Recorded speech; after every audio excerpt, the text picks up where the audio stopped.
Hi there, my name is Kelly Aline. I am an adventurous multimedia journalist. I have worked with production, radio, television, web, and print media. As a young reporter, I've had multiple journalism opportunities, which include writing for the Metro section of the Daily Iowan, an internship with Turner Sports in Atlanta, Georgia, my most recent experience with the official station of the University of Iowa, the Hawkeye Network. I have shot, edited, written, and produced all of my own work. I can cover live events as well as produce and edit a newscast. Journalism is always changing, and I have the skills you need to stay on top. Here's a sample of some of my favorite work. Thank you for watching, and I hope you enjoy.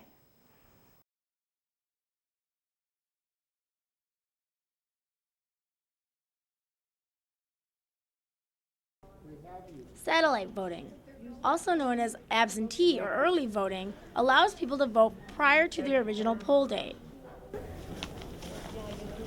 The Memorial Union, people can, what we call petition the auditor's office and request that certain satellite, this is called a satellite voting station.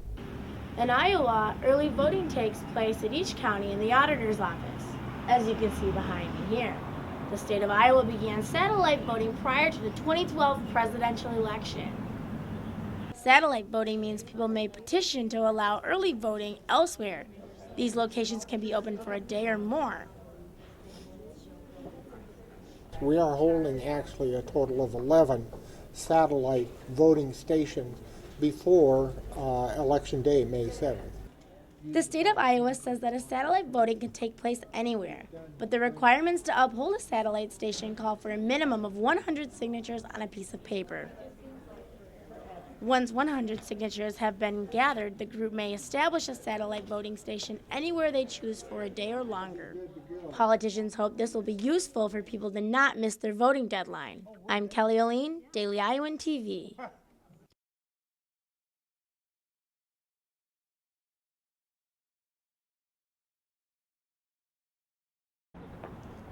Iowa City is working to simplify parking downtown.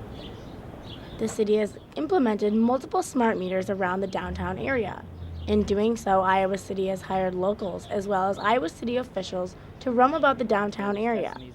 These workers are offering parking meter guidance in exchange for feedback. You just come up, you hit 405. These workers are explaining how the meters work. You just put your change in here, add more time. In doing so, they are to show people how the new meters differ from the old meters. Hit okay, and we'll spit you out a receipt, and you're good to go. Yeah.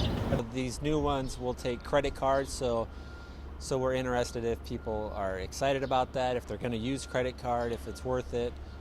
There's some different phone payment options, some phone app opportunities with this, so we're trying to get some feedback to see the best fit for down here.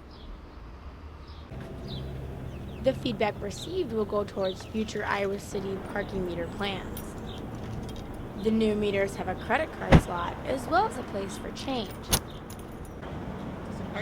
One might also pay at a meter box to get a receipt.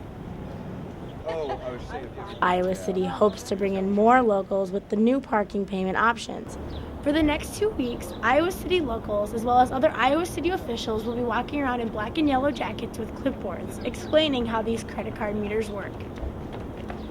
Iowa City says they feel that more people will find these smart meters convenient and hope the new meters will make it easier for visiting downtown. Kelly Aline, Daily Iowan TV.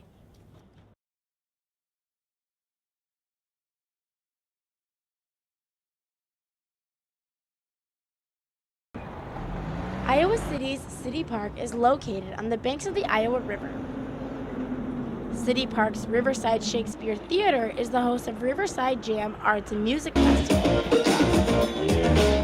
Riverside Jam takes place each year during the springtime.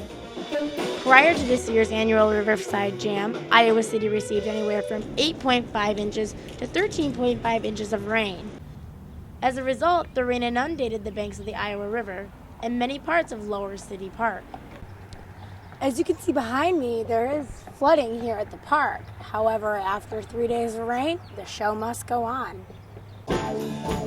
The flooding did not hinder the festival, but the festival experienced a few complications from the water and the mud.